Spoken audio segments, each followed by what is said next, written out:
Hi, this is R.N. Bhaskar from BKBB, which is an acronym for Bhaskar Ki Business Batein.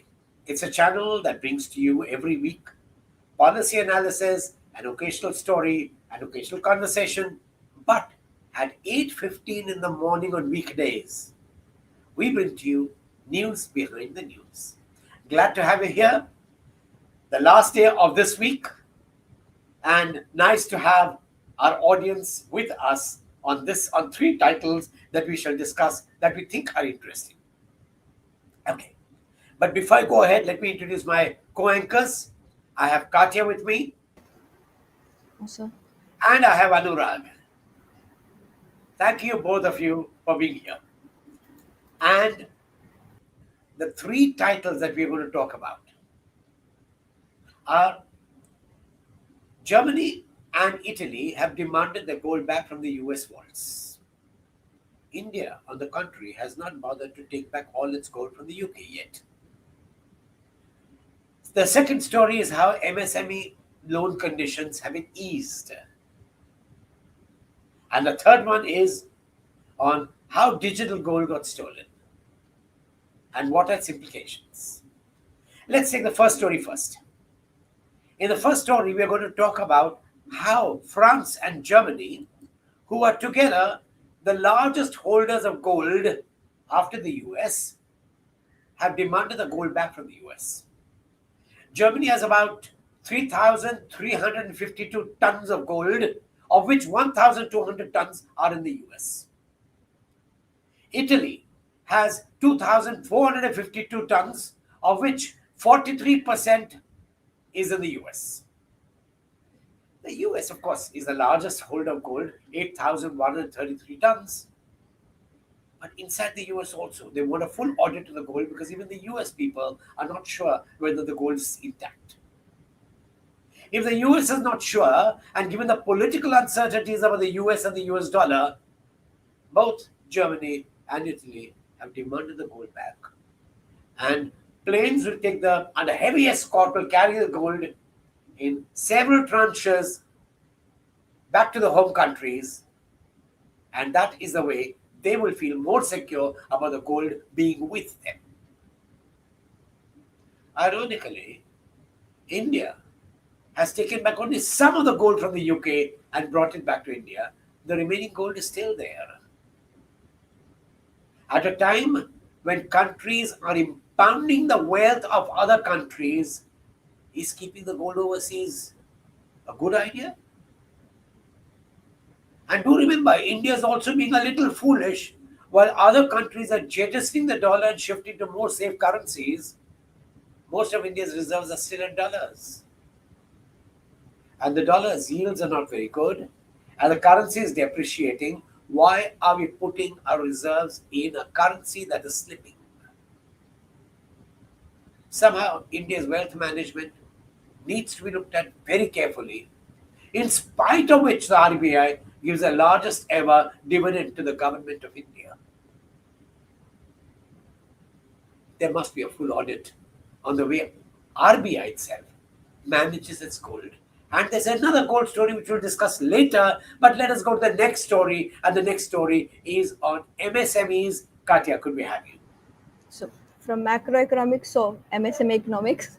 So interestingly, in FY24 to FY25, micro sector loan originations have come down by 7.5%, but that has not stopped loan book of MSMEs to go to 40 lakh crore, 40 lakh point 4 crore, which is actually not a very bad number, which shows how sizable and how big MSMEs are in India. That is also one issue.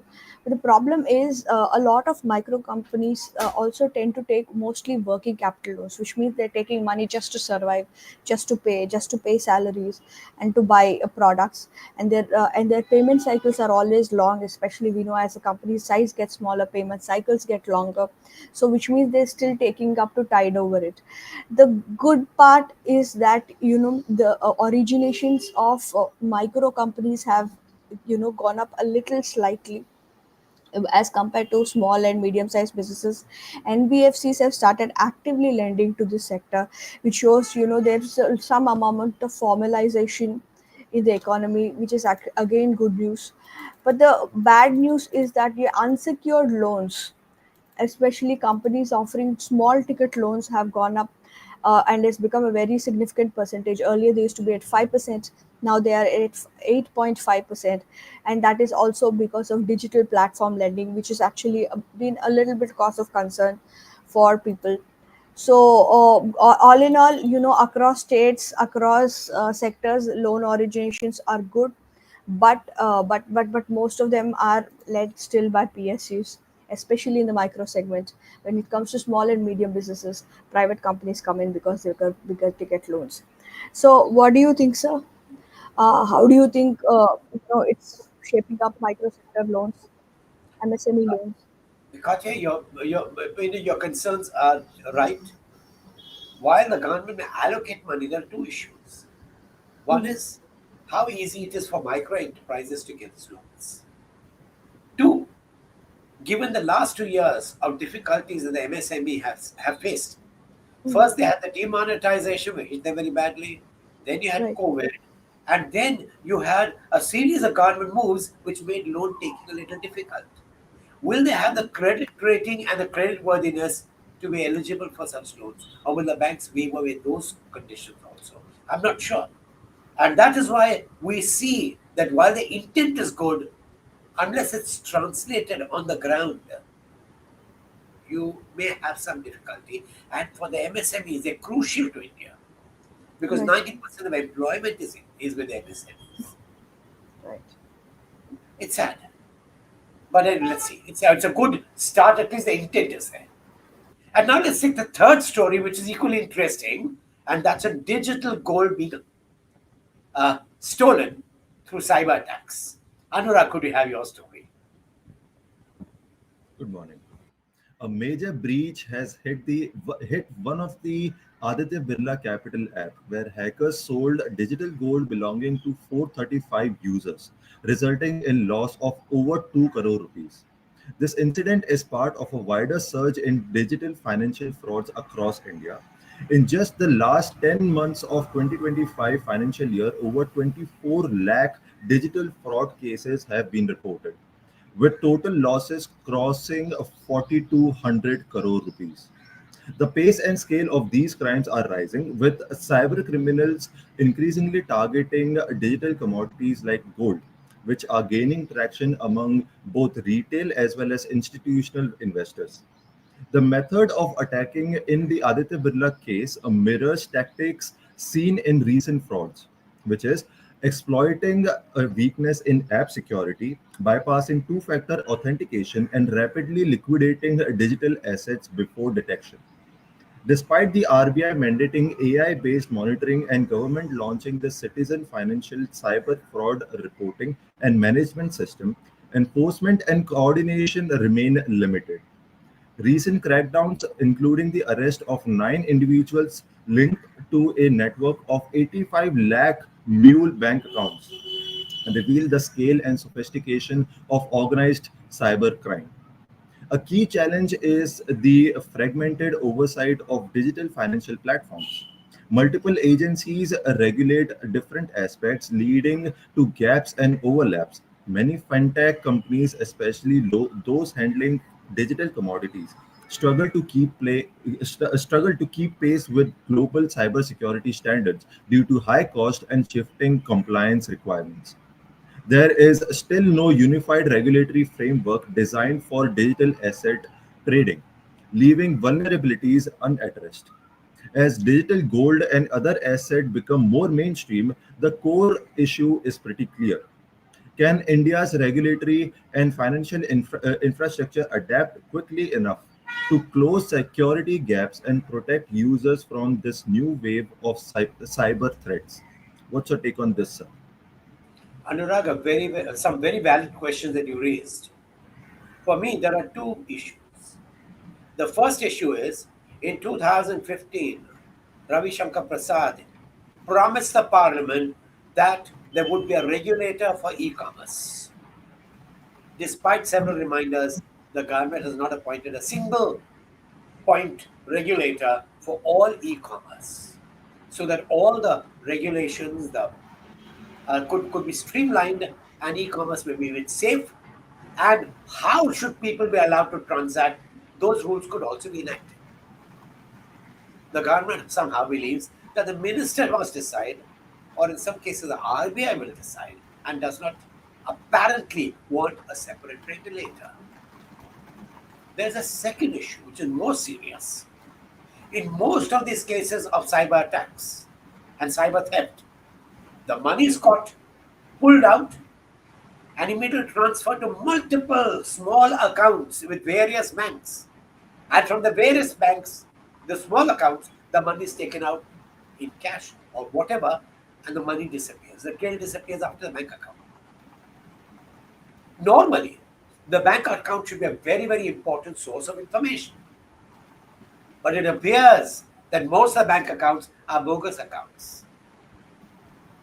How do the bogus accounts come into existence? Simple. The government said no checks on identity, just the Aadhaar production is enough. And as a result, your Aadhaar cards being presented. In the past, remember, banking had, you could open an account if two people testified that they knew you. And those two people's names were also registered and recorded. So you could go back to the referees and find out who was the one they had recommended. Now, none of that exists. The Aadhaar card is enough. And because of government instructions, bankers objected. The government said, no, let's go ahead. And do remember, at least 9 states have more Aadhaar cards than even the population in the states. The census could have removed it, but the government has postponed the census. So with the result, you have a situation where banking laws themselves contribute to fraud, and the government is the biggest promoter of cyber theft. This is worrying. It must stop.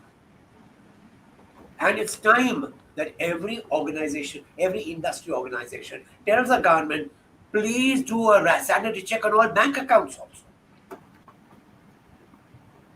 Let's see. Anyway, that brings me to the end of today's session. A reminder, please click the subscribe button if you have not subscribed already. Click the like button. It helps us.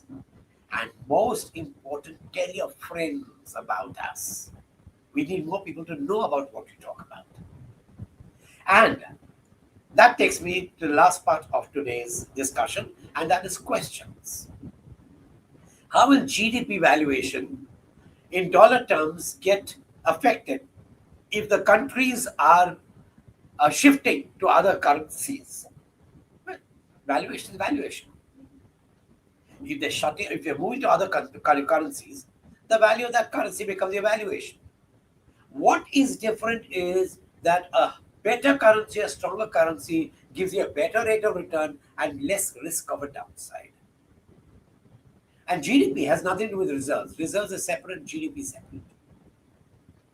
So what you're doing is you're playing around with reserves and you're trying to play favorites with countries without looking at basic credit worthiness. Remember, Moody's has already downgraded America.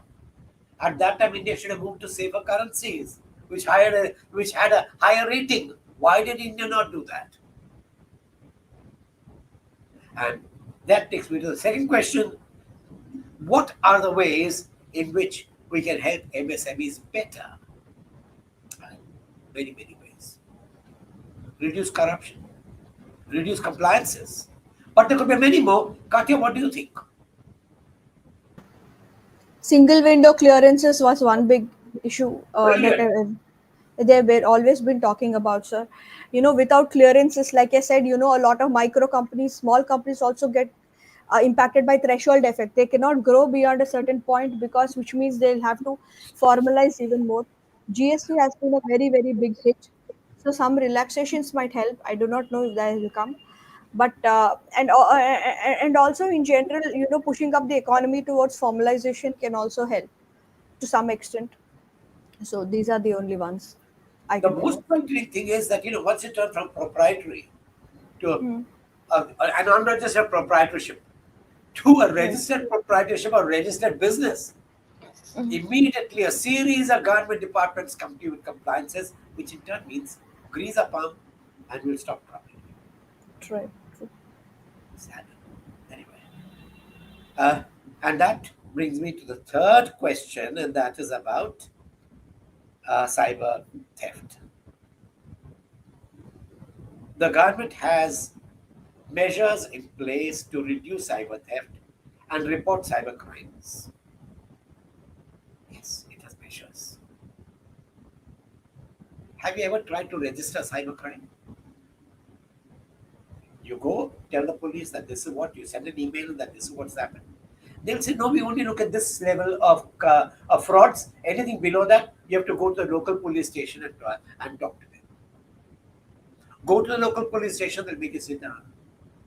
You need a separate department to move quickly and stop the money from flowing out. Unless the money is sizable, the police will not move. They're overburdened. So, A, the government needs to create a separate team, which means adding manpower. B, it has to lay in guidelines of effectiveness. What are the rates of effectiveness by which you measure the police? And three, you have to have rules to implicate the police and prosecute them in case they are also busy promoting cybercrime. We know of police departments that are actually promoting cyber crimes by creating portals and taking citizens' money and transferring them to those cybercrime, to those portals. Again, it comes back to the single need for a regulator who then lays down the laws for everybody, citizens, players, and the police. But wishful thinking. Anyway, that brings me to the end of today's session. Thank you very much for being with us. It was great having you. And yes, this is a long weekend. Have a wonderful time. May your weekend be full of happiness. Take care. See you on Monday. Good luck.